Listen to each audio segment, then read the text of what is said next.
Assalamualaikum warahmatullahi wabarakatuh. Waalaikumsalam. Bismillahirrahmanirrahim. Alhamdulillahirabbil Allahumma shalli ala Muhammad wa ala ali Muhammad. Rabbi shrah li sadri wa yassir li amri wahlul 'uqdatam min lisani yafqahu qawli. Pertama, ucapan terima kasih yang sebesar-besarnya dari kami atas kesediaan Bapak Kepala dalam mensupport kami melaksanakan tugas dalam rangkaian kegiatan program guru penggerak. Dan mohon maaf sebelumnya, ya memang di tugas itu harusnya satu orang CGP dengan satu orang kepala. Namun karena mungkin kesibukan Pak Kepala sendiri yang sangat luar biasa, dan terima kasih atas kesediaannya untuk kita berlima langsung Pak untuk melakukan wawancara mengenai, kalau di modul kita sedang di modul 3.1 mengenai pengambilan keputusan berbasis kebajikan. Mungkin bisa dimulai Pak untuk wawancaranya. Silakan. Ada beberapa pertanyaan yang mungkin nanti akan kita diskusikan bersama. Mudah-mudahan Bapak berkenan, dan jika ada hal yang kurang istilahnya terlalu tidak bisa untuk tidak dijawab mungkin Pak. Kaitan yang selama ini bagaimana teknik Bapak untuk dapat mengidentifikasi kaitan hal-hal yang merupakan dilema etika dan juga bujukan moral Pak selama menjabat sebagai kepala sekolah mungkin Pak, seperti itu. Identifikasi saja. Iya, untuk yang keputusan. Dan sementara untuk pertanyaan pertama mengenai identifikasi Pak. Baik. Ketika dihadapkan di dalam satu permasalahan yang cukup pelik, kemudian juga berkaitan dengan norma. Di norma itu ada norma hukum, norma agama, norma sosial. Itu kita harus diidentifikasi misalnya. Pertama yang harus diidentifikasi apakah sesuai dengan kajian ranah hukum. Pegangan kepala sekolah selalu tidak keluar dari hukum yang sedang berlaku pada saat itu. Hukum ke arah peraturan gitu Pak, ke arah peraturan. Baik itu peraturan perundang-undangan maupun ke bawah Perpres, ke bawah kan bertingkat-tingkat ya, undang-undang, Perpu, sampai dengan berarti kalau kita di provinsi ada Perpu dan Kepku. Itu yang utama. Kita di bawah provinsi sampai dengan Kepku. Tapi selain di sana ada tinjauan yang lain, cuma masih sifatnya sunat gitu ya, seperti peraturan bupati, itu bersifatnya kearifan lokal. Kedua, dilihat dari norma agama, pertimbangan norma agama seperti apa, konflik kepentingan tersebut, karena kan biasanya keluarnya akibat dari kepentingan yang berbenturan jadi konflik. Norma agama bahwa bagaimanapun tidak boleh keluar. Kalau kita percaya norma hukum itu kan kita negara Pancasila, pasti sila yang pertama dipakai gitu. Atau lebih dalam lagi dikaji norma agama di atas secara norma, baru ke norma sosialnya seperti itu. Ya. Norma sosial berlakulah kearifan lokal. Identifikasi sebelum menjustifikasi sebuah keputusan, yang pasti hal-hal tersebut lah yang harus selalu jadi pedoman. Kepala sekolah tidak boleh melakukan keputusan yang melanggar hukum. pasti jadi kepala sekolah mah jadi orang benar. Kalau bapak dan ibu mau jadi kepala sekolah berarti harus jadi orang yang soleh. Karena tidak selamanya tidak akan melanggar, nggak boleh. Kalau melanggar hukum ya tadi kita lihat Rafael Alun, Gayus, Tambuna, seorang pimpinan.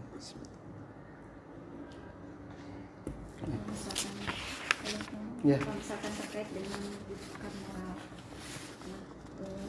mengidentifikasinya tadi kan sosial ya, Ya. salah satunya rujukan moral sosial, misalkan contohnya nitip nih anak masuk ke sini, nah itu kan salah satu rujukan moral. Ya. Mungkin Nah, itu seperti apa Pak? Rujukan moral itu kalau kepala sekolah yang baik mah yang benar. Jadi si bujukan moralnya itu ditempatkan di dalam hukum yang berlaku. Gitu. Jadi tidak melanggar. Contoh misal anaknya Bang Joy mau masuk ke sini, Bang Joy itu orang sini. Tapi Bang Joy itu punya keunggulan, rumahnya dekat dengan sekolah, tempatkan di jalur yang itu. Rujukan moral pun bisa mengikuti dengan peraturan yang normal. Diminimalisir. Saya lebih dari dewa. Cari tahu kalau kelebihan anak itu di mana. Iya. Oh Pak, sanggupnya cuma sampai DPIP, gak apa-apa ya sampai DPIP. Ya kan? Dia maunya ke TKI, tapi dah cuma sampai DPIP, ya kita harus mencoba menawarkan. Ya Pak, anak ini kami bisa tempatkan hanya di DPIP, karena kosong. Mau nggak diterima? Sekolah di sekolah terkenal. Ya, pada akhirnya Iya. Baik. masalah di dalamnya sudah dari DPIP pindah ke TKM itu lain masalah. Kan yang disorotnya adalah bujukan moral di PPD. Kan, iya. Terima kasih Pak. Anak mungkin. Iya Pak, dari saya Pak, selama ini ketika selama Bapak menjadi kepala sekolah ya Pak di sini ya Pak, tentu Bapak sudah pernah memutuskan sesuatu hal yang keputusan yang penting ya, bahkan mungkin sering ya Pak. Nah, bagaimana Bapak menjalankan dalam pengambilan keputusan tersebut ketika atau terutama untuk kasus-kasus ya Pak, kasus-kasus yang mana ada dua kepentingan yang sama-sama benar Pak, atau sama-sama mengandung nilai-nilai kebenaran atau kebajikan. Nah itu. Jadi bagaimana Bapak menjalankan pengambilan keputusan tersebut? Dari dua keputusan. Ya, gitu ya. dua keputusan. Kalau pengalaman saya di dua keputusan tersebut, ambil prioritas, selalu ambil prioritas. Dan saat justifikasi selalu berdasarkan identifikasi, menimbang, memutuskan. Nah, selalu ada daftar pertimbangan. Pertimbangannya mana tadi norma-norma itu, mana yang lebih berat dan kadang-kadang tidak sesuai dengan teori. Ada juga yang di luar teori ya, memang itu harus diputuskan ketika keputusan itu akan menjadi suatu hal yang baik. Iya. Tetap ada standar prioritas ya Pak utamanya. Skala prioritas, ketika skala prioritas masih saja keputusannya berdasarkan Pertimbangan norma juga. menghasilkan yang kebaikan yang lebih bisa. Mana Dari kebaikan itu? identifikasi tadi ya. Kan secara normal sudah tuh masih saja seimbang. Iya. Kita kan dilatihnya tadi, satu jangan jodoh, dua harus adil, yang ketiga muksi.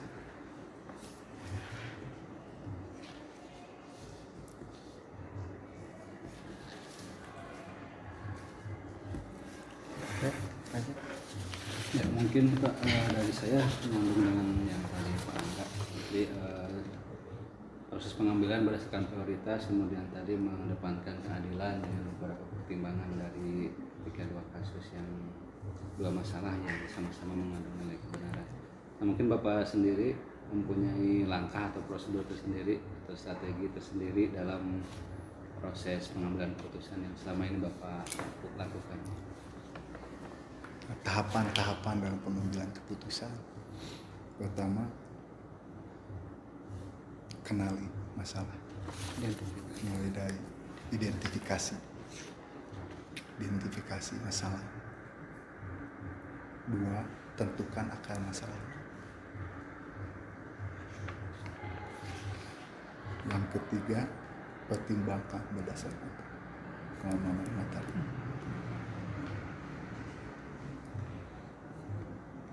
Yang keempat, selesaikan akar masalah. Jadi orang nggak butuh, orang itu nggak butuh apa? Orang butuh solusi dari masalah. Yang dibutuhkan mau bagaimana solusi. Jadi ditanya masalahnya, akar masalah. Orang datang mau dalam prinsip kebenaran ataupun dia kepentingan dia, konflik kepentingan, dia butuh penyelesaian masalah. Dia udah tahu salah, ngobrol ke masalahnya selesai. Kalau orang nggak butuh masalah, Langsung to the point. saya butuh datang ke pemimpin itu butuh sama masalahnya selesai. Langsung to the point untuk penyelesaian masalah. Ya. Nyambung dari Pak Jajat, berarti intinya kalau dari apa yang dijadikan pengambilan keputusan itu kan intinya Bapak itu ada akar masalahnya supaya permasalahan itu terselesaikan sehingga nilai kebajikan pun akan keluar gitu. Kemudian terkait dengan hal yang tadi merupakan pengambilan keputusan, nah ketika dalam pengambilan keputusan dan di kasus-kasus yang terjadi selama kepemimpinan Bapak khususnya di lini etika, ada tantangannya nggak? Seperti apa nih tantangannya?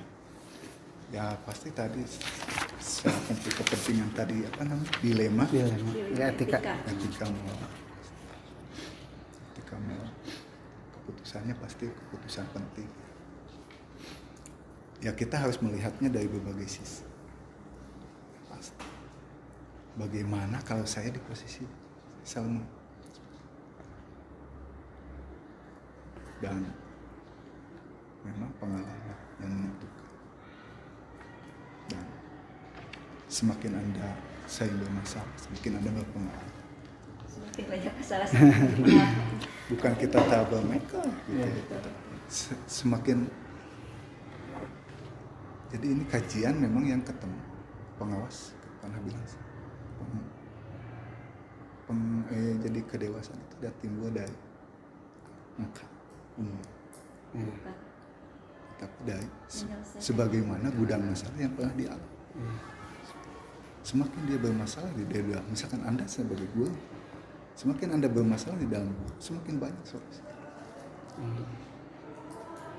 Beruntunglah kita yang terlalu banyak masalah berarti. Karena seringkali juga kita dapat menyelesaikan satu permasalahan dengan dosen yang dari Bapak katakan bahwa tantangannya adalah ketika etika moral dan harus diperhatikan sisi lainnya. Nah, sisi lainnya ini yang paling banyak lini-lini yang keterkaitan. Ketika sudah jadi pemimpin, banyak, bukan hanya secara aturan kepegawaian, aturan norma sosial, yang paling penting keluarga.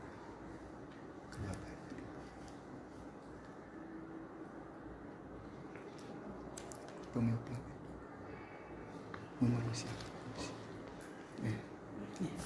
Namun kepada filosofi Ki Hajar Dewantara betul memanusiakan manusia. Iya. Iya. Terima kasih Pak. Jadi kalau guru ke siswa, kalau pemimpin ke anak buahnya, menempatkan posisinya. Betul, mungkin dari saya Pak ada sedikit pertanyaan juga buat Bapak. Ini kan pasti masalah-masalah yang berkaitan dengan dilema etika yang pernah Bapak selesaikan, yang pernah Bapak ambil keputusannya itu mungkin banyak ya. Nah, dari sekian banyaknya kasus-kasus dilema etika itu yang paling metode atau strategi yang biasanya sering digunakan atau sangat cocok gitu untuk penyelesaian dilema etika biasanya seperti apa? Baik. Saya identifikasi. Ya, tadi lakukan identifikasi maksudnya melihat seluruh kacamata berbagai sudut. Itu kan tergantung wawasan kita ya. Bagaimana kita aktif di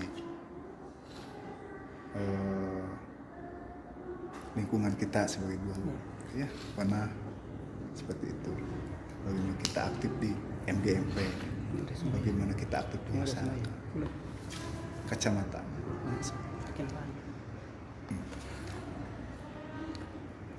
Metodenya, tapi maunya apa sih? Kita ambil jalan tengah. Ya teh, Bapak datang ke sini, dia kan kalau konflik kepentingan selalu ada konflik interest seperti itu. Memaksakan kehendak. Bagaimana kehendak tersebut dapat tersalurkan tanpa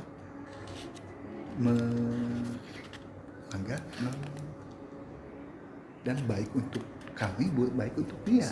Gitu. Ya tentu ada konsekuensi yang diterima karena konflik kepentingan tidak semua orang pasti tidak akan memuaskan. Kita tidak bisa memuaskan semua orang. Dua lagi. Yang pasti itu, kita tidak bisa memuaskan semua. Yang pasti lihat efek kebaikannya bagi organisasi. Kita di HAM hak ajasi. Ketika kepentingan sudah mengganggu hak orang lain, seminimalis. Dan saya tidak bisa menjamin semua bakal sama. Itu tergantung dari penguasa. Sebagaimana Anda menempatkan di dalam masalah, sebagaimana Anda menimpa masalah. Kita tidak tahu. Ini kita tidak tahu. Apakah dia sering di dalam? Kan dia. Saya selalu ini kan ke gue, jangan selalu berada di zona nyaman. Kalau mau jadi pemimpin, dan saya ngasih tantangan kan. Kalau Anda mau jadi pemimpin, jangan selalu di bagian ada abis masih bisa. Karena waktu itu tidak bisa diputar, Pak. Itu. Berani juga bisa. Jangan lari dari permasalahan, harus dituntaskan ya masalah. Selesaikan masalah. Selesaikan masalah. Langkah. Yang Ada, ini ya. Bapak menyatakan bahwa menyelesaikan masalah. Masalah. Jadi semua tergantung dari visi diri. Kembali lagi kepada diri. Kembali ke visi diri. Saya jadi pemimpin, saya mau apa sih? Soalnya kan motifnya. Pasti punya visi ke depan Mas. Motifnya. Dan itu bisa keluar dari tes psikotes visi. Kalau sama tes kepala sekolah yang sekarang sama dinas pendidikan provinsi Jawa Barat, sekalian ini orang mau kemana? Sampai grade kepemimpinan yang dia punya di mana? Jadi itu potensi kan ya, tes potensi. Tes potensinya kemana sih? Sampai hanya menjadi kepala sekolah atau di pengawas atau di KCD atau di Kabir atau di Kadis. sekda. Iya. Itu jenjang kali. Iya. Semakin ingin besar ya tadi tes tadi ya. Semakin banyak mas. Anginnya semakin kencang. Kan semakin tinggi semakin kencang. Iya. Jadi kalau Angin. kalau yang sibuk tuh saya kan seperti itu ya sibuk. Saya tidak mau dan rasakan. Untuk kurang besar deh. Untuk ayeuna ieu deui. Eta. Itu. Pernyataan yang sangat sangat Motivasi. motivasi sekali, Pak. Wajibatan kan penabil. Iya. Jadi Baik Pak, kembali ke saya Pak. Ini ada kaitannya juga dengan tadi pertanyaan dari Pak Jajat bahwa Bapak sudah adakan langkah-langkah dalam pengambilan keputusan tadi, dimulai dari identifikasi, terus menentukan akar masalah, pertimbangkan berdasarkan norma, dan terakhir adalah selesaikan masalah. Nah, berkaitan dengan langkah-langkah itu tadi ya Pak, nah ketika Bapak menyelesaikan sebuah permasalahan atau kasus tersebut, apakah memerlukan sebuah waktu atau jadwal tertentu lah gitu untuk memutuskan bagaimana penyelesaiannya, atau mungkin bisa saja apakah langsung diselesaikan di tempat pada saat itu gitu. Itu Pak. Ketika dalam justifikasi tertentukan skala prioritas, karena pemimpin itu tidak pernah menghadapi hanya satu masalah, ngebejaan. Kalau dari satu masalah bisa jadi masalahnya bercabang nggak, Pak? Tentukan skala prioritas. Masalah hiji mah tong jadi pemimpin. Masalah terobak. Jadi guru gitu. Tapi kalau kitanya sudah terbiasa orang kerja, nggak masalah. Gitu. Tapi kalau orang nggak biasa kerja, satu gitu puyeng, stres. Yang satu jadi pemimpin rahasianya harus sehat itu aja. Jaga kesehatan. Kalau stafnya nggak bisa kerja, gitu aja. Jaga kesehatan kita. Ketika tidak mampu menyelesaikan masalah, tunda dulu. Jangan sampai masalah kecil bisa jadi besar, masalah besar bisa jadi kecil, tergantung sudut pandang kita. Ya tadi kembali ke PCD, maunya jadi pemimpin itu apa motifnya? Ada motifnya, ada memperkaya dia, ada menolong orang lain, ada karena mungkin garis keturunan. Tergantung visi kita. Ya, bisa bergerak dari satu kebaikan ke kebaikan. Pertimbangannya adalah kebaikan. Tentukan skala prioritas. Apapun keputusan kita selalu menghadirkan kebaikan. Walaupun kebaikan itu belum tentu baik bagi seseorang. Iya. Tapi kebaikan itu kan yang namanya baik bukan hanya satu organisasi, negara, keluarga. Nah, cuma satu yang mungkin saya titipkan ketika prioritas di dalam keluarga khusus itu pakai norma agama. Karena itu semua. Ketika keluarga mah lihat sesuatu. Dia akan pindah ya. Balikan lagi. Apakah saya sanggup berposisi sebagai suaminya? Iya. Kalau nggak sanggup ya, gitu aja. Berempati ya, berempati Gitu. juga. Ya. Jadi saya menempatkan di posisi suami dia. Seperti apa? Cek orang lain kan, gitu kali 5 tahun. Sok tempatkan sekarang bisa. Gitu kan secara norma agama, kumaha mun ngadikte bisa dia malah. Cek suami itu. Saya berbuat dosa karena kepala suami tidak menginginkan istri saya pindah. Selesai urusan. Udah selesai gitu aja. Sampai norma ketika berhubungan dengan keluarga norma agama yang dipakai. Selesai. Bukan hablum minallah. Abaikan yang lain hukumnya. Karena tadi bisa menempatkan tadi. Oh di hukum ada celah gak? Budiah tegaduh jam di dia udah selesai gitu kan. Iya, iya. Budiah di sini pun kagak akan Berkembang, kepanggil PPG karena kekurangan jam udah selesai. Iya, betul. Jadi secara hukum udah Iya. kan saya gak melanggar hukum Iya. DSO. Jelas juga menyelesaikan permasalahan yang bersangkutan juga ya Pak. Iya. Cek orang lain Teganya kesannya. tega saya gede yang pindah selama saya di beda posisi. Beda posisi. Jadi tadi teh kita itu sebagai pemimpin belum tentu baik di semua. Iya. Tapi kan saya selalu ini pas tahu oh ya gitu ya. Dapat memuaskan semua. Saya ini untuk kebaikan gitu aja. Dan saya rasa itu terbaik untuk dianya sendiri. Milik pengambilan keputusan yang bernilai kebajikan di sini. Ya, itu. Tempatnya. Kebajikan ya. Kenapa saya bisa seperti itu? Karena saya pernah mengalami. Nah itu. Oh, iya, betul. Pernah mengalami. Tapi yang penting kan punya trigger dulu. Betul. Panggil Tapi- dulu. Nggak semudah itulah prosesnya ditempuh. Iya. Mediasi dan lain sebagainya. Udah ditempuh. Kan secara hukum kan harus ada. Iya. Ada mediasi dengan YBS, ada mediasi dengan keluarga. Ada kajian secara hukum. Udah ditempuh semua oke. Permasalahan selesai. Iya. Kan? Kemudian tidak menimbulkan lagi masalah karena jelas. Saya kan hanya prosedur tugasnya juga.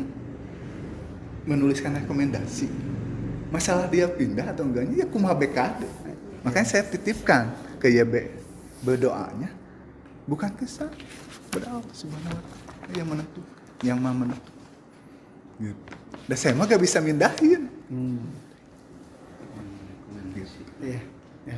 Ya, mungkin Pak tadi terkait proses pengambilan keputusan ketika masalahnya sedikit kemudian banyak masalah, kemudian dari permasalahan yang ringan maupun permasalahan yang berat. Nah, mungkin selama ini ketika proses pengambilan keputusan tersebut Bapak mengambil keputusan sendiri atau ada pihak lain yang di bawah musyawarah atau Sudah dari Pak Bun ini. ada faktor-faktor lain yang mempermudah dalam pengambilan keputusan tersebut.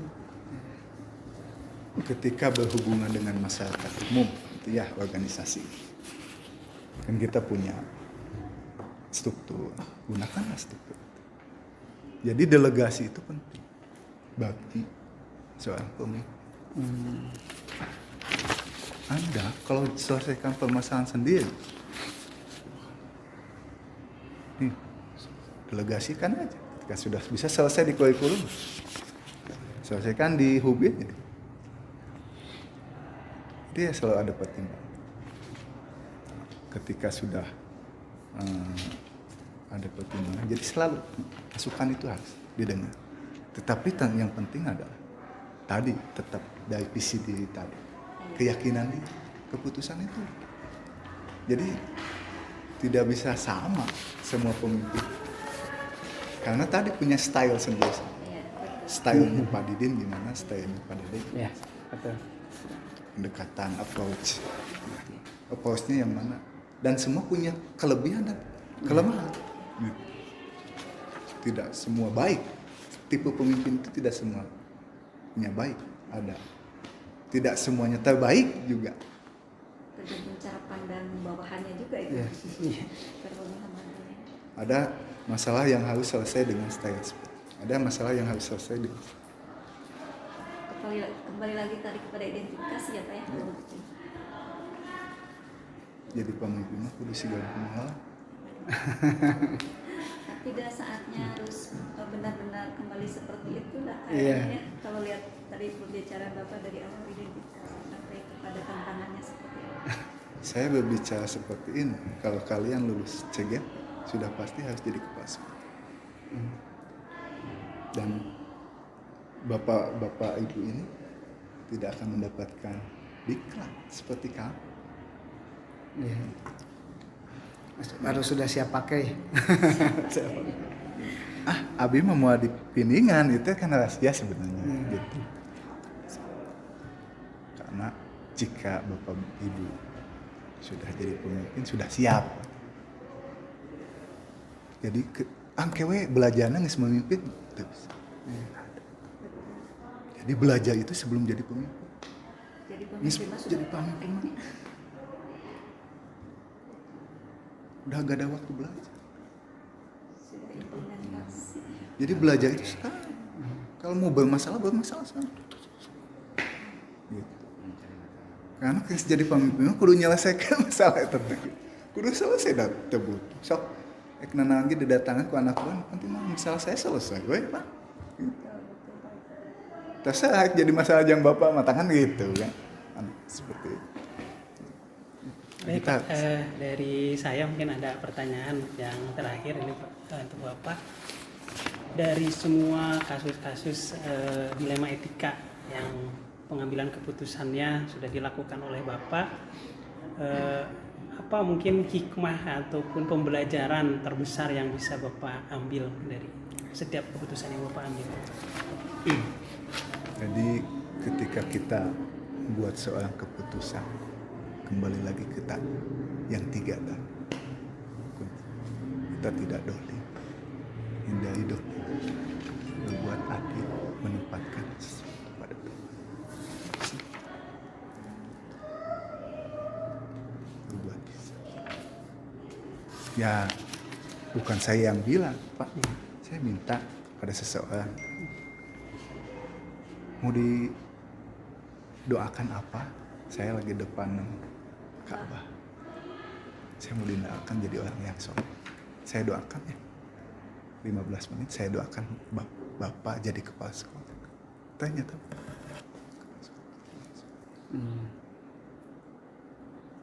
Kalau tidak soleh, gak akan selesai. Gak akan tamat jadi kepala sekolah. Kan lulus kan, kita mau ujian sampai dengan pensiun kan? Iya. Sebelum pensiun ya.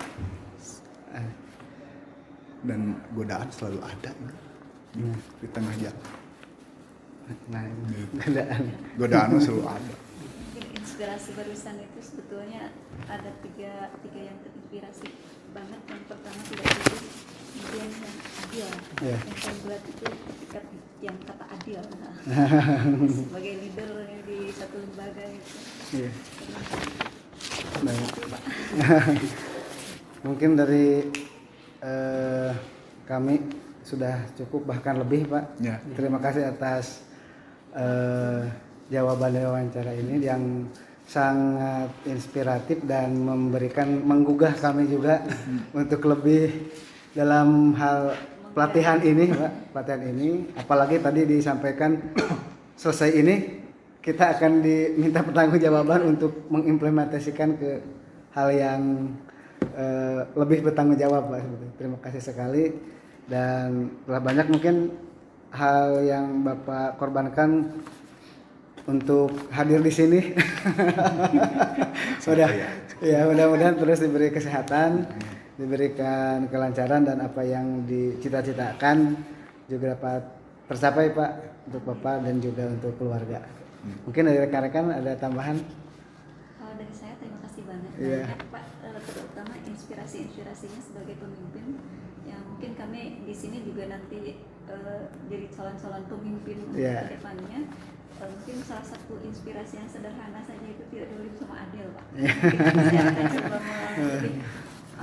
memperdalam dari situ Pak. Terima kasih Pak. Baik.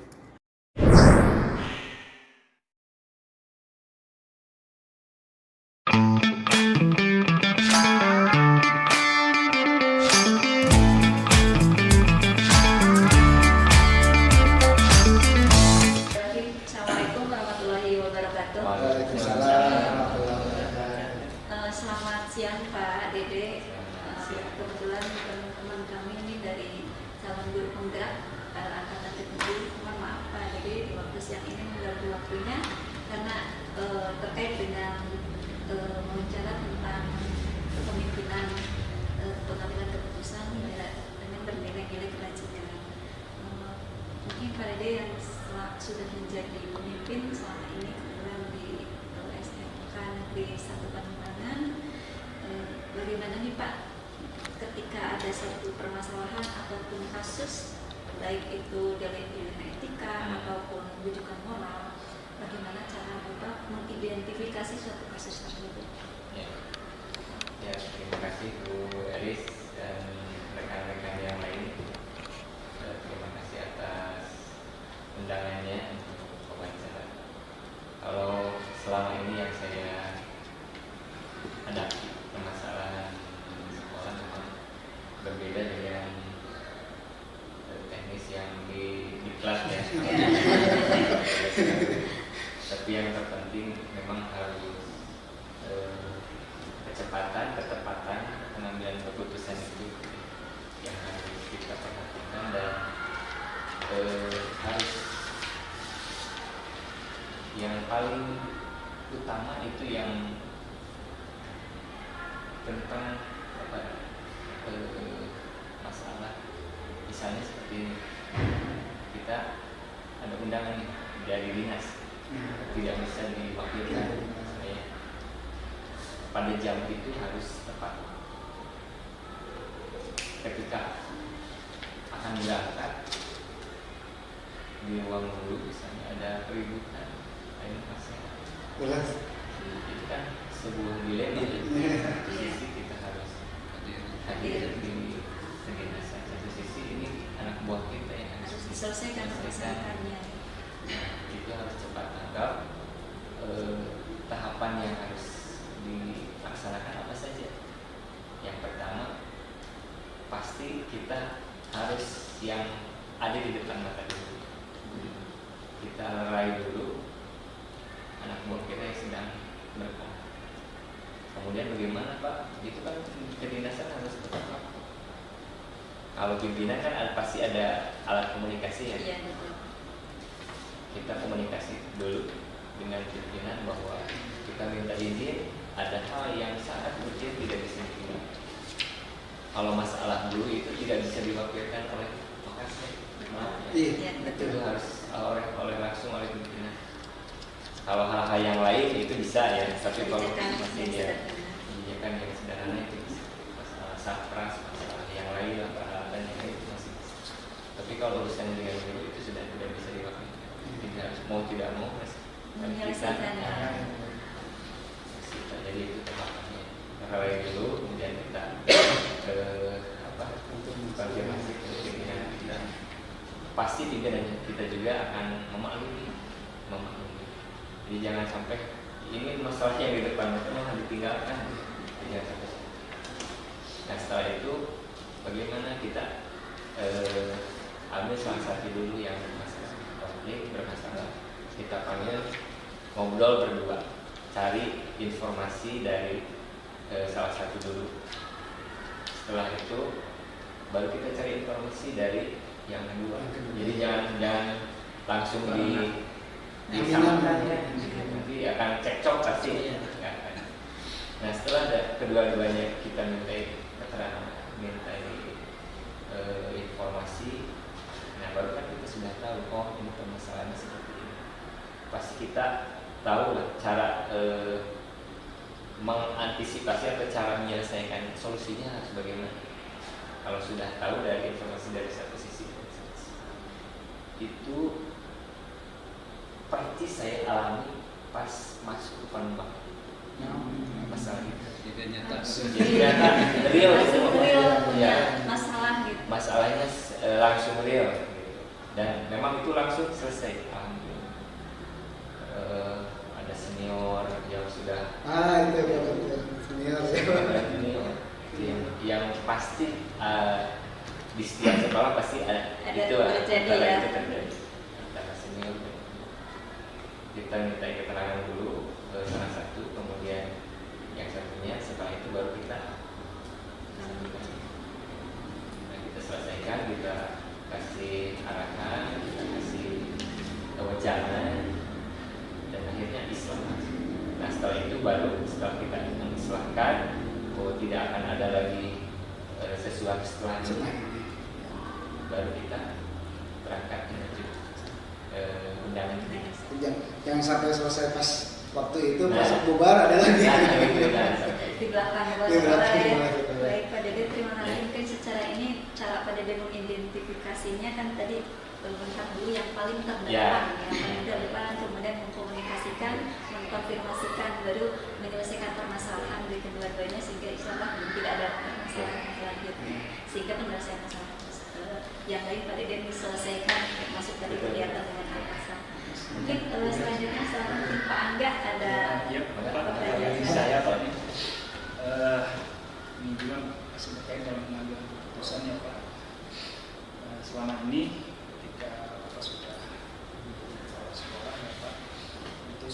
penting keputusan. Ini yang penting. Nah, bagaimana Bapak dalam menjalankan pengambilan keputusan tersebut, terutama untuk kasus-kasus yang di mana kasus tersebut ada dua kepentingan yang sama-sama benar, Pak. Dua kepentingan yang sama-sama A dan B itu benar. Nah, itu bagaimana Pak, Bapak dalam menjalankan pengambilan keputusan tersebut? Gitu, Pak. Terima kasih Pak Angga. Kalau saya mengambil keputusan dari dua kejadian yang semuanya juga Bernilai benar. Kita lihat dulu permasalahannya sebenarnya. Kalau aturan itu kan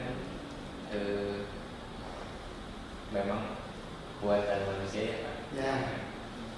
Ada pasti sisi hati kita yang lebih diutamakan, bijaksana, tapi tidak tidak melanggar aturan. Nah, kalau saya seperti itu. Jadi lihat dulu ini yang paling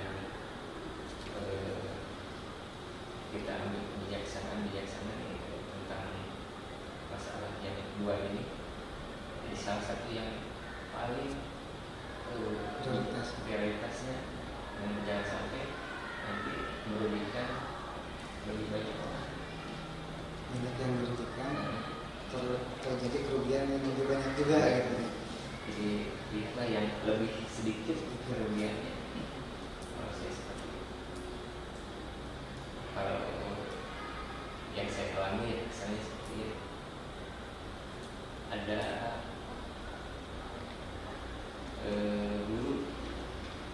guru yang ditugaskan oleh saya misalnya. Ada tugas dari saya, dari kurikulum misalnya, harus diselesaikan waktu itu. Tapi sisi lain dia harus mengajar. Itu kan dua-duanya sangat penting. Iya. Satu sisi dia wajib itu mengajar, satu sisi tugas yang harus selesai waktu itu. Dan berkaitan dengan banyak hal Ya, juga ya Pak, ya. tentunya gitu. Nah, kita juga harus cepat mengambil keputusan. Kita utamakan dulu ini yang mobil besar. Siswa ini harus diutamakan. Bagaimana caranya? Ya kita harus datang dulu ke kelas. Kita berikan tugas yang ada tagihannya biar nanti siswa betul-betul mengerjakan. Kan itu tidak mau makan waktu lama, kita datang ke kelas. Berikan dulu tugas dan itu harus ada tagihan yang harus dikumpulkan, harus dilakukan. Nah, setelah itu baru kita selesaikan tugas yang harus selesai waktu bagian kurikulum misalnya begini. Setelah selesai kita lihat waktu, ini anak sudah mau selesai, kita kembali ke kelas, tinggal tagihan. Setelah itu kalau sudah selesai baru kita menyelesaikan tugas. Jadi kedua-duanya kan yang selesaikan. Sampai yang lebih penting itu kan anak-anak. Jangan sampai anak-anak ditinggalkan aja, itu yang salah justru. Menghilangkan kewajiban pada itu ya. Justru yang paling penting kan kewajiban pada anak. Seperti itu Pak Angga. Jadi kedua-duanya bisa diselesaikan sebenarnya. Tapi kecepatan kita, bagaimana nih cara mengantisipasinya? Lanjut Pak Jajak. Mungkin untuk saya udah tadi Jawab ya, karena barusan Langkah-langkah. langkah-langkah Pak Dede sudah terjelaskan dari permasalahannya seperti apa. Jadi langkah-langkah juga Pak harus benar terurut, jangan sampai ngaclok sistematis, biar nanti ya penyelesaiannya juga benar gitu. Kalau kita tahu cara penyelesaian tapi langkahnya salah, malah Bisa salah paham nantinya ya. itu mungkin terbiasa dengan karena sudah kebiasaan. Menghadapi Ya, masalah gitu. Masalah kebiasaan bisa nanti akan sendiri sendiri. juga. Baik, dari saya Pak, ada ini. Jadi mungkin Bapak itu sudah banyak ya berkaitan menyelesaikan permasalahan-permasalahan yang sifatnya dilema etika. Kemudian Bapak mengambil keputusan atas permasalahan-permasalahan tersebut. Nah, dari banyaknya permasalahan yang pernah mungkin Bapak putuskan, itu strategi atau tipsnya untuk menyelesaikan masalah-masalah yang sifatnya dilema etika itu supaya apa namanya ya, cepat dalam penyelesaiannya seperti apa? Iya. Triknya ataupun strateginya. Ya, terima kasih Pak. Banyak sih memang permasalahan yang nanti akan dihadapi di lapangan. Jadi beda sekali kalau kita posisi sekarang di Kapro, di Wakasai, dan beda lagi dengan di kepala sekolah. Masih lebih banyak masalah yang harus dipikirkan. Lebih luas ya tanggung jawab. Betul. Ya harus benar, harus tepat, harus strateginya begini. Supaya tidak terjadi konflik. Kalau saya pendekatannya memakai pendekatan persuasif dan humanis. Jadi kalau ada permasalahan yang terjadi di sekolah ke salah satu atau ke beberapa orang guru, saya triknya itu dengan pendekatan persuasif dan humanis. Jadi tidak ada bermasalah dipanggil, enggak seperti itu kalau saya. Pendekatannya sedang ngobrol biasa aja, misalnya ada tuh orangnya kita hati Tidak ada yang khusus gitu ya. kita masuk, nanti masuk ke permasalahan itu akan dan itu dia tidak merasa dilangit ya akan sadar tidak sedikit. Berbeda kalau nanti ada masalah misalnya tidak banyak tidak hadir misalnya di panggung itu sebenarnya yang akan menjadikan konflik dengan kita. Ini belum juga diungkapkan dia sudah Ya, sudah gitu. dipanggil. Nah itu pasti seperti itu dan akan apa antipati pada kita nanti. Iya. Gitu. Jadi Padahal kita sudah berusaha untuk menyelamatkannya Nah, gitu ya dari sisi. benar, kita tujuannya benar akan menyelamatkan dia, gitu, mengingatkan dia, tapi dengan cara atau pola yang salah dia malah akan jadi berbalik.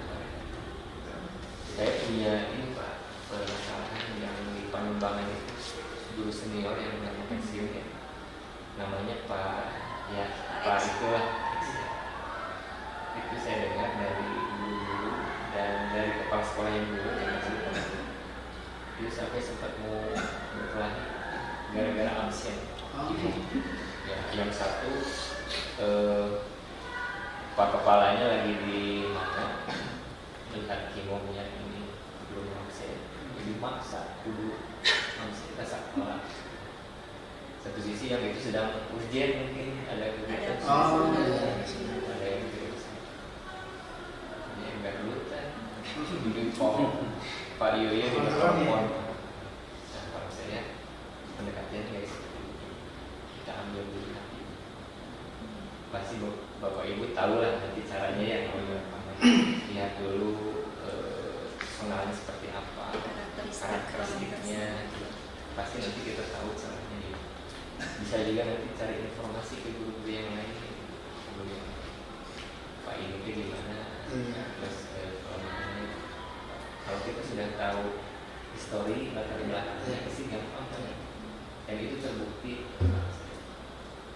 yang namanya Pak X ya, yang kalau dia ngomong itu memang suka langsung naik gitu. Sampai hari ini dia kalau saya suruh dulu dan kalau misalnya Pak punten itu pang ya kan ada di sekolah, oh siap sampai seperti ini dan absen itu sekarang dia rajin. Nah itulah kelebihan kalau kita menggunakan pendekatan strategi yang humanis dan persuasif. Jadi tidak memanggil langsung orang ke ruangan kita. enten judulnya itu. Karena sering lihat juga ketika disuruh ke ruang kepala Kesannya sekolah beda Iya, ya. Saya jadi kesannya kesan beda. dipanggil luar pembinaan dan lain Pembinaan, sebagainya. gitu. Anjina sudah menyadari bahwa Saya ada bisa kesalahan salah. gitu ya. Dia juga pasti sudah salah Iya. lah, juga menyadari deh. Cuman kita strateginya seperti itu. Luar biasa bagaimana itu. Ya ini mas dari ya yang Iya. pernah saya lakukan dan itu alhamdulillah berhasil.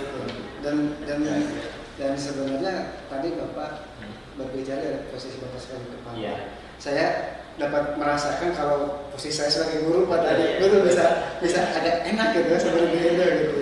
Dan kalau contoh tadi si Bapak X itu beberapa di materi kita mungkin dia sudah ada keyakinan diri ya Iya. dalam diri kita bahwa perubahan itu bukan karena Bukan. orang lain Iya. gitu.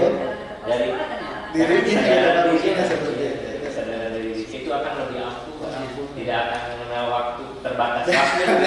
Artinya dari materi yang dipelajari sama kami di CGP realnya jelas. Iya. Jadi materi itu sangat kita butuhkan gitu. Sosial emosional juga. Sosial. Seenggaknya juga kepala sekolah Iya. juga kadang di sini memberikan pembelajaran praktek langsung Praktek. gitu, menggali emosional ya, itu kan nggak langsung. Makanya kalau terjadi, mohon maaf, di sekolah kami dulu pernah mendengar sampai bapak juga tahu, Iya. sampai ke kepala sekolah Nagura Gajah mungkin itu emosionalnya kan karena tidak dikelola gitu, sehingga yang terjadi seperti itu.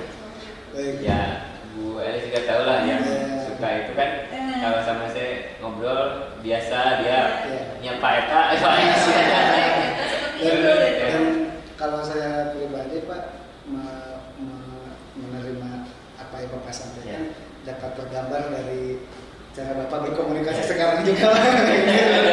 Jadi real apa yang Bapak sampaikan dengan benar ya ini Iya. seperti itu ada gambaran dengan Bapak bagaimana Bapak sekarang kalau wawancara cara komunikasinya gitu. Karena secara ini juga barusan prosedur juga butuh ada dia sebagai kepala sekolah menempuh prosedur untuk menyelesaikan satu permasalahan di Mr. X tersebut gitu. Jadi secara emosional kena, secara penyelesaian masalahnya kena. Namun Pak mungkin dari saya Pak izin tentunya berbagai tantangan ada. Iya. Termasuk kekhawatiran di awal-awal mungkin tadi bisa melihat seperti kan melihat hasil Pak. Tapi beda di awal mungkin Iya. posisi di awal ketika mau mengambil keputusan ada tantangannya yang telah Bapak identifikasi dari apa yang telah disampaikan, tantangan atau kekhawatiran apa dari pihak mana itu yang terjadi muncul atau yang dikhawatirkan muncul itu dari Bapak sendiri seperti apa Iya. itu Pak? Terima kasih Pak ya. Betul Pak. Tantangan itu pasti selalu ada. Setiap kita akan mengambil keputusan pasti kita akan dilema gitu. Ternyata kita mengambil keputusan seperti ini. Dampaknya itu seperti apa? Tapi kita harus yakin sebenarnya Pak. Kalau kita udah mengidentifikasi mana yang lebih sedikit nilai kekurangannya ya atau Lebih banyak kebajikannya, lebih nilai banyak kebajikannya. insya Allah pasti Allah juga akan menuntut Oh. dengan sendirinya Pak. Betul, itu yang saya rasakan. Jadi jangan pernah ragu, Bismillah lah. Kalau kita sudah yakin dengan pengambilan keputusan kita dengan tidak banyak madorotnya gitu ya. Kalau mengambil keputusan harus yang lebih sedikit kan madorotnya, harus banyak bijaksananya. Insya Allah Allah juga pasti akan menuntut dan membukakan jalannya. Berarti intinya landasan kita dalam menentukan juga niatnya juga seperti itu ya. Jangan niat sama yang neko-neko yang lain lah gitu ya Pak. Bahwa kita niat yang benar tujuannya gitu. Jangan ada angle-angle yang lain. Jangan kita ingin kita ngomongin dengan Allah lah, insya Allah kalau Allah mau bolak-balikin Bahwa dia sadarkan bukan karena Ya. saya saja gitu kan itu hakikatnya. Betul. Ya. Kalau ada ini Pak, tadi pendekatan yang persuasif, biasa ngobrol, jangan dulu ke Intinya ngobrol aja biasa keluarga, tanya anak, tanya Hobinya mungkin. hobinya, gitu. Jangan langsung ke pokok permasalahan. Nah, nanti kalau sudah nyaman, ngobrolnya sudah ini, baru langsung sama enak. Kita masalah selesai, kemudian tidak ada konflik, nanti dia juga akan menghargai kita. Muhammad tak jadi ke hewan pemimpin saya yakin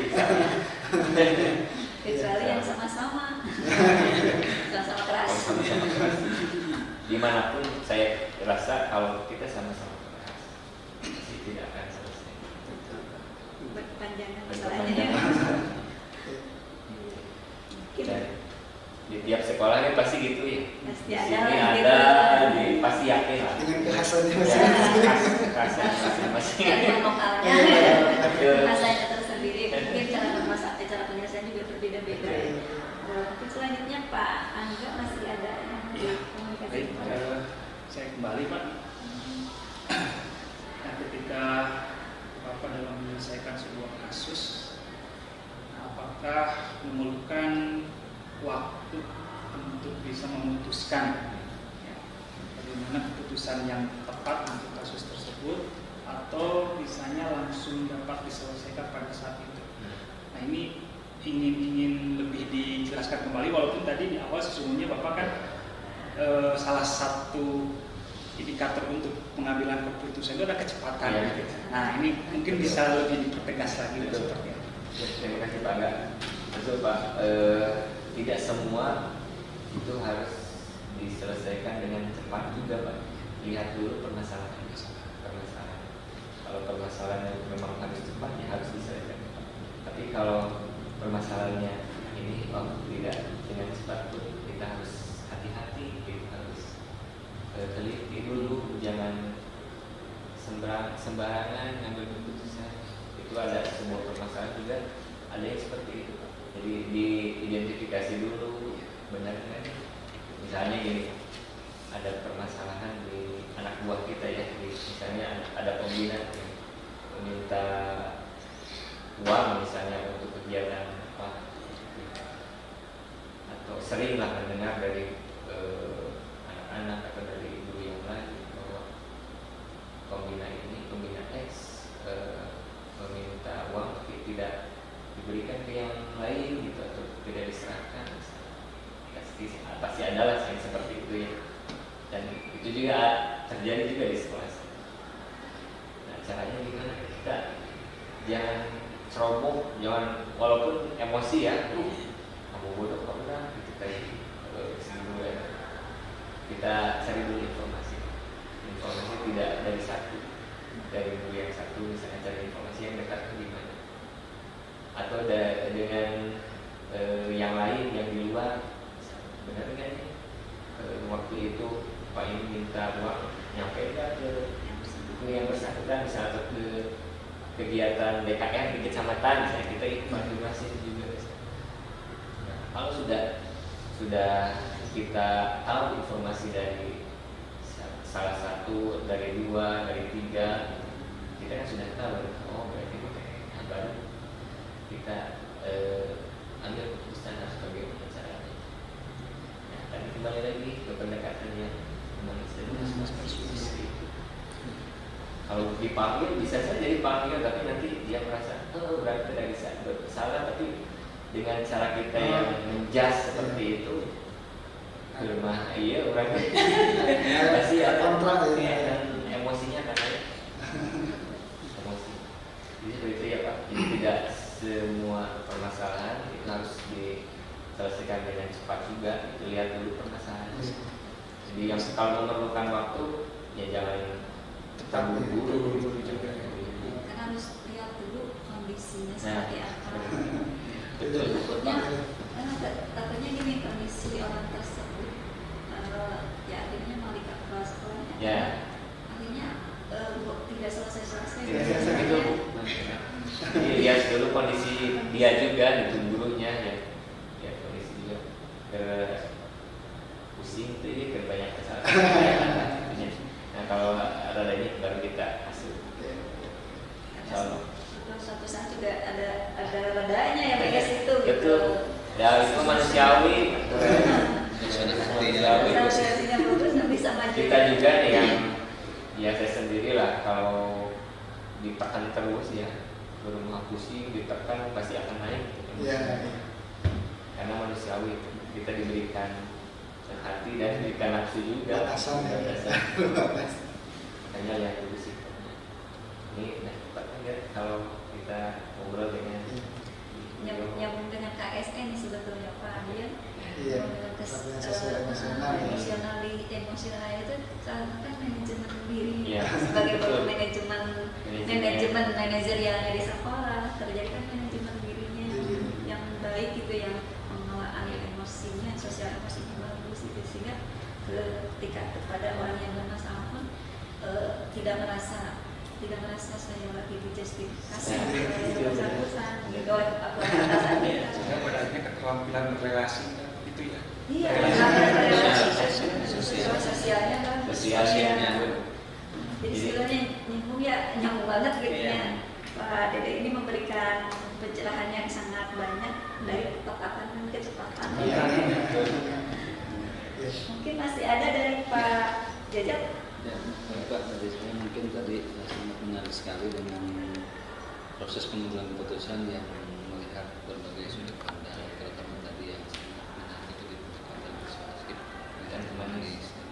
Kemudian tadi dari yang Pak Angga juga permasalahan yang bervariasi juga, ya, ada yang menyangkut personal mungkin dan menyangkut kelompok juga, ada yang menginginkan, ada yang permasalahan yang berat yang keputusan tadi mungkin ada yang bisa diputuskan saat itu atau ada yang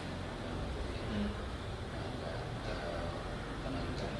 Mungkin dalam proses pengambilan keputusan tersebut ada faktor-faktor lain selain tadi mungkin Bapak sudah menceritakan Bapak selalu mencari informasi dulu dari berbagai pihak. Mungkin ada pihak lain yang pada proses pengambilan keputusan Bapak ajak diskusi ketika misalkan ada masalah yang berat atau ada faktor lain yang bisa membantu Bapak untuk mempermudah dalam pengambilan keputusan yang Bapak ambil. Tadi sudah saya singgung sedikit ya yang dari informasi dari rekan yang lain, dan satu lagi nih, ini harus di pertama itu Pak, kita harus tahu masing-masing bawahan kita kondisinya seperti apa. Jadi di rumahnya di mana, bagaimana keadaannya, istrinya bagaimana, anaknya bagaimana, ekonominya bagaimana, itu bisa kita telusuri, jadikan faktor. Nah itu yang akan juga memudahkan. Oh, berarti ini bapak ini bermasalah karena memang latar belakang di keluarga ini. Bapak sekolah, Betul Pak. Itu juga saya alami, betul. Ada salah satu guru ya, guru ex juga itu masih muda. Tapi saya sudah tahu awalnya karena sudah tahu ini kan diidentifikasi dulu ya. Guru ini di mana tempat tinggalnya, istrinya begitu. Dia itu sering meminjam uang, tidak hanya di lingkungan sekolah, di luar. Kemudian keluarganya bagaimana, istrinya, oh ternyata dia nikah itu pejanda yang sudah punya anak. Kemudian bagaimana orang tuanya dulu dibesarkannya bagaimana, saya tahu, oh dia itu, oh anaknya broken home karena orang tuanya dulunya cerai, kemudian nikah lagi, punya ibu tiri. Kan setelah itu kita bisa dilihat ya, tahu bagaimana psikologi sebelumnya. Nah seperti itu tidak bisa dipaksa karena sudah bawaan dia dari rumah, sudah kebiasaan dari sejak kecil, jadi bisa. Itu sebuah karakter yang memang tidak bisa langsung dirubah saat itu, sedikit-sedikit. Bagaimana caranya? Ya tadi dengan pendekatan persuasif dan humanis juga, tapi tidak hanya sekali dua kali, harus kontinu. Tidak hanya dari dirinya, Ya. lingkungan satu, lingkungan dua, Ya. gitu ya. Faktor-faktor. Faktornya harus diketahui. Terus kita bawa juga kegiatan yang mendekatkan dengan sang pencipta, itu yang paling utama. Karena kita tahu bahwa berdirinya itu jauh dari sang Khaliq, pantesan sebab seperti itu. Berani gitu ya. Berani. Kalau dia dekat dengan sang Khaliq, tidak akan. Makanya kita caranya, yuk misalnya salat duhur, ya kita ayo berjamaah, ya, ajaklah semua aktivitas kegiatan di sekolah. Kalau sudah mendengar suara azan harus di stop, kita sama-sama berjamaah. Nanti juga akan kembali lagi kan, gitu. Daripada akhirnya tolong adan sudah ada itu pada kerja kamu. Iya, itu kan di agama pun itu sangat tidak boleh, itu narakawel, itu lebih kayak gitu kan ya. Serius. Wabaikul musallin alladzina man salati sahur. Itu kan anu di padahal kerjakeun kan ya, Pak. Kerjakeun salat tapi kan di akhir Juritnya. ya, tidak. Kalau kita tidak bisa mengajak dengan pendekatan yang agamis, nanti sedikit demi sedikit dia juga akan menyadari. Sambil kita jadi masukin pengalaman-pengalaman pribadi kita yang sudah pernah juga seperti itu misalnya, atau pengalaman rekan kita yang lain. Dari informasi tersebut kita sudah bisa menangkap seberapa berat beban yang sedang dipikul nih. Jangan ditambah. Karena sudah berat. Coba itu yang Nabi itu yang Nabi ke sekolah, ke rumah, itu bebannya udah berat ya. Stres, bisa-bisa stres. Nah, kita sebagai pemimpin bagaimana caranya supaya menenangkan, baru nanti kita carikan solusinya sedikit demi sedikit supaya hutan itu bisa dilunasi. Kan dia punya gaji nanti. Minimal dengan nama lagi ya. Dengan apa dengan apa lagi. Ya kita bantu sebagai dia bagaimana caranya. Oh ini dia kan punya gaji kita bisa potong sisihkan terus supaya itu. Alhamdulillah Pak, yang di dalam itu udah lunas ya. Hutang yang di internal sekolah, minimalnya itulah saya dulu ya. Kalau yang di luar saya nggak tahu gitu. Kecuali lagi ke sekolah. Itu ya. Alhamdulillah yang dipinjam oleh beliau sudah selesai. Ya saya arahkan sudah selesai. Juga dengan kesadaran. Tapi di situ faktor-faktor luar selain di dalam lembaga juga harus perhatikan. Mungkin Pak Abid masih ada satu Ya, pertanyaan. ini pertanyaan terakhir dari saya, Pak. Jadi dari permasalahan-permasalahan dilema etika yang mungkin sering ya Bapak menyelesaikannya atau memutuskannya, apa hikmah mungkin atau pembelajaran yang terbesar yang dapat Bapak ambil dari kasus-kasus atau dilema etika yang Bapak selesaikan tersebut? Ya, terima kasih Pak. Alhamdulillah hikmah yang saya dapat Pak, itu pengalaman yang sangat berharga sekali karena saya juga belum pernah mengalami yang waktu itu. Tapi dengan ilmu pengalaman yang sudah kita dapat, kemudian dengan sosial kita yang bagus, pendekatan kita yang tepat, yang humanis, yang religius, yang persuasif, nanti yang kita dapatkan itu kebahagiaan, ketenangan hati kita, itu yang akan kita dapatkan. Kenapa? Karena tidak ada konflik, Pak. Tidak ada konflik dengan kita nanti. Bahwa itu tidak memusuhi kita, gitu. kita juga tidak jengkel ke dia gitu. Itu yang kita dapat. Jadi ketenangan, kebahagiaan yang kita dapat. Oh, alhamdulillah berarti kita itu sudah menyelesaikan masalah pada diri kita. Kemudian hikmah yang lain, ya hikmah yang lainnya, rekan-rekan yang lain itu sama gitu. Oh, itu bapak anaknya enak, kasih lupa, jadi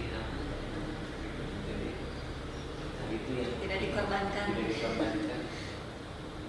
Nah, cari nanti solusi. Misalnya kalau di saya belum ada operasi, belum saya solusi. Oh, berarti ini harus ada operasi. Gitu. Kalau di sini kan sudah ada ya, SMK juga sudah ada, jadi gampang.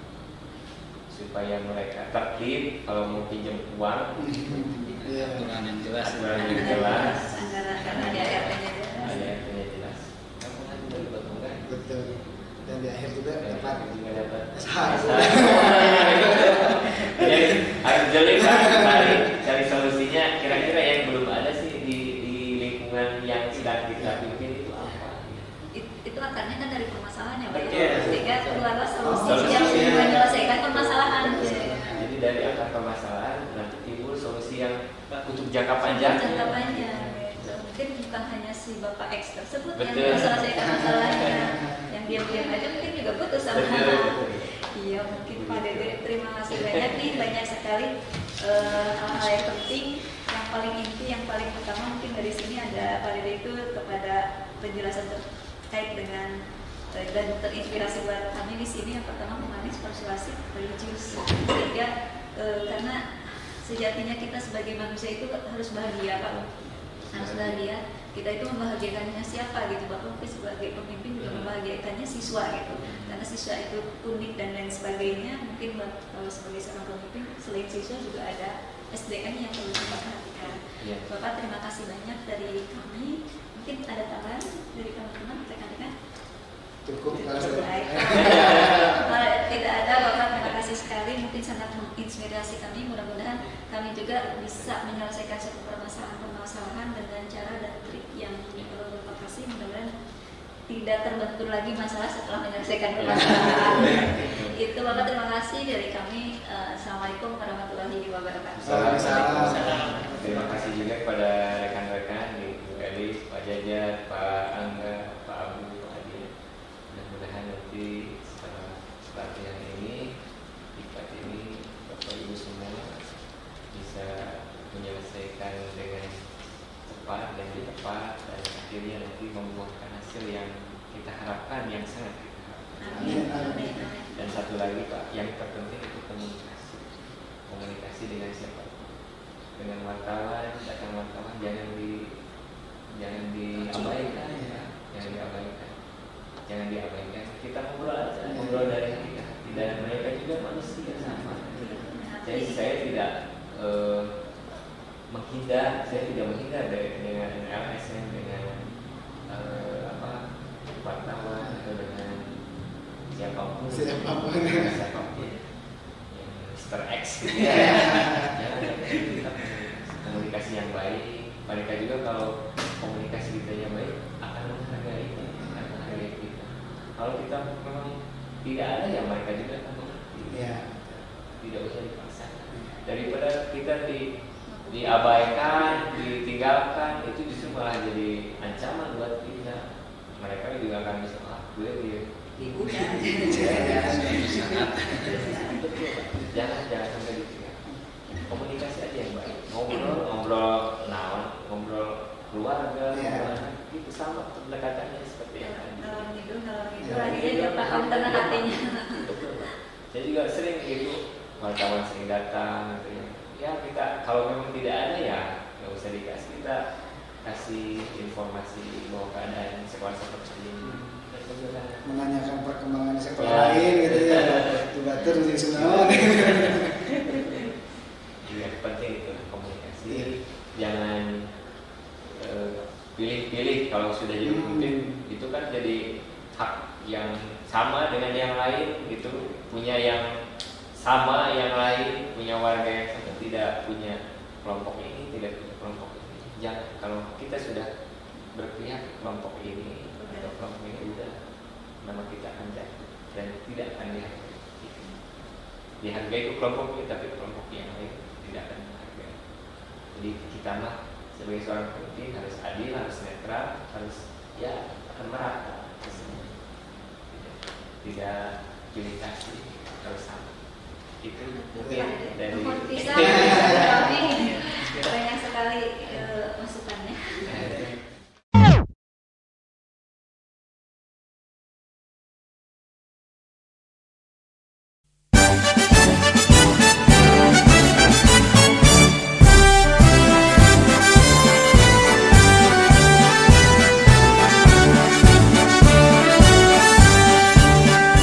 Bulatkan tekad, kuatkan hati, negeri ini memanggilmu kawan. Belajar bergerak berbagi untuk negeri, guru penggerak majukan pendidikan. Guru penggerak menghamba pada murid, kreatif rancang pembelajaran. Hargai potensi, tingkatkan prestasi, lahirkan profil pelajar Pancasila. Belajar, bergerak, berbagi untuk negeri, kita menjadi